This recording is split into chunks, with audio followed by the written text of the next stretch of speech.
কংগ্রেসের টালমাটাল অবস্থা। মমতা বন্দ্যোপাধ্যায় নিজের দল তৃণমূল কংগ্রেস তার প্রতীক ধরে রাখতে পারবেন কিনা সেটাই সব থেকে বড় চ্যালেঞ্জ এখন তার কাছে। ক্রমশ একা হচ্ছেন তিনি। আর এই জায়গা থেকে দাঁড়িয়ে প্রশ্নের মুখে তৃণমূলের 21শে জুলাই কর্মসূচিও। রাস্তা অবরুদ্ধ করে 21শে জুলাই পালন নিয়ে এবার নোটিশ।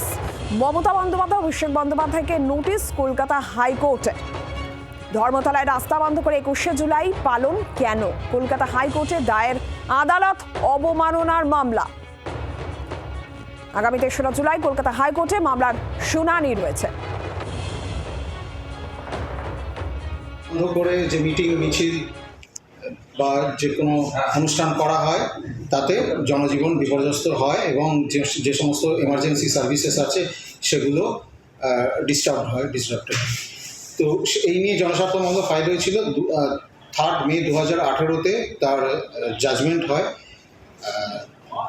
তৎকালীন প্রধান বিচারপতি জ্যোতির্ময় ভট্টাচার্য এবং বিচারপতি অরিজিৎ বন্দ্যোপাধ্যায়ের ডিভিশন বেঞ্চে ওনারা নির্দেশ দিয়েছিলেন যে কোনো মেজর আর্টেরিয়াল রোড পুরোপুরিভাবে ব্লক করে কোনো মিটিং প্রসেশন র্যালি করা যাবে না।